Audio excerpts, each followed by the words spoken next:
All right, Governor, first off, thank you so much for taking the time to speak with me. You know, I wanted people to get to know you a little better. I think the first time I got to meet you a few weeks ago, and I was really impressed by how humble you were. And that's surprising because usually you're portrayed as the spawn of Satan on TV. So tell me where that humility comes from. Well, look, I've been blessed. I don't even know my natural father. Fortunately, my mom was divorced from my father because he was an abusive husband. I have an adopted dad. We grew up in very poor surroundings. My mom remarried. I have an adopted dad, and there were 5 kids. We lived in public housing. But I had a good mom who was tough. She was pretty tough. She said, "You're going to go to church a lot." She said, "You're going to be an Eagle Scout and you're going to make straight A's. And if you want any money, go get a job." So I've worked. I got lucky enough to join the Navy at 18, get married at 19. I've been married for 42 years. I have 2 daughters, 29 and 32, and 2 son-in-laws and 3 grandkids. And my family's my whole life. I ran because I'm worried about our state. I want my kids and grandkids to live in Florida and get a job and have an opportunity. And you only get an opportunity if you can get a job and if you get a good education. Let me ask you this, because you said you ran because you want your kids, you want your grandkids, you want Floridians to have a good job. You didn't need this job, Governor. So the motivation was just people? It was just, what did you see that you didn't like that motivated you to run? Because I don't think you have any aspirations for higher office. No, not that I like this job. Okay, all right. I was going to say, if you do, please announce it on my show. But no, here's what I think about it. I was blessed. I had a neat mom, and so I was blessed that she made sure I had an opportunity. I want that for everybody.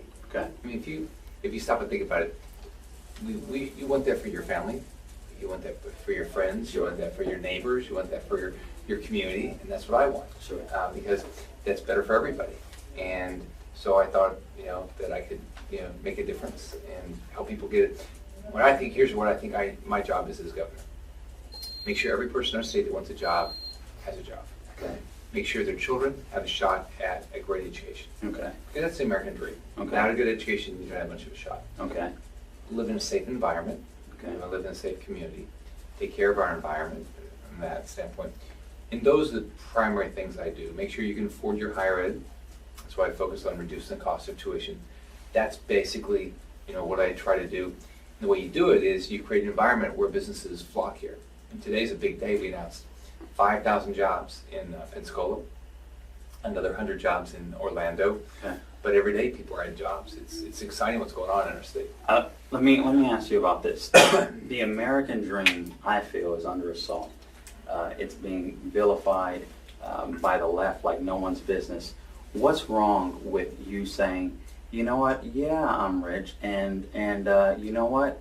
With me being in office, more of you are going to have the opportunity to become rich. What's wrong with saying that instead of letting the left get away with vilifying success? I'm so sick of it, hearing success being vilified. Well, if you think about it, you should want people that are successful, because successful people have generally figured out how things work. Sure. Right? So if you want to create jobs, you have successful companies. That's who creates jobs. Would you hire somebody that had never had any success, never had failed at everything? Or you would hire them, or a company. That would be good. So that's the same thing when you go to the voting booth. You should say, all right, what's the issue we want to solve? Right? Well, I think for most families, they're probably like my family growing up. My parents needed jobs. They wanted me to get a good education. They wanted me to be able to afford to go to university. Right? Sure. And they wanted to live in a safe place. So what I tell people all the time is, like at elections, the election, don't vote for me or Charlie, vote for you, vote for your family, what's good for your family.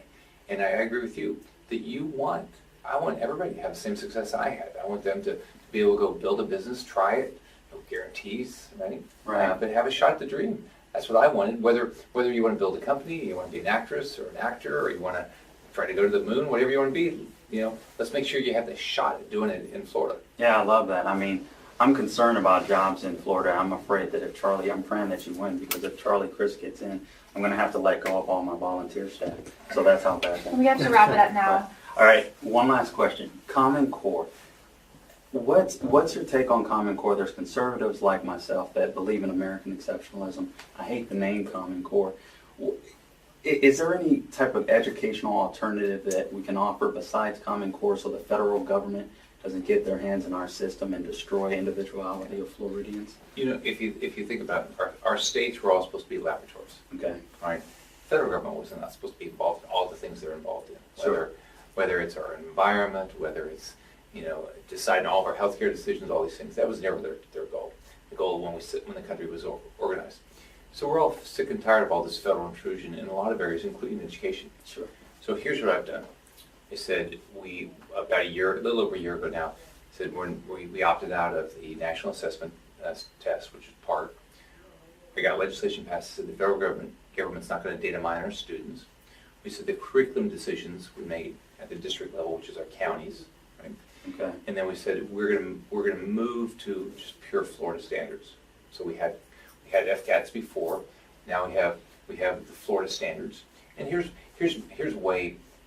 my experience in business.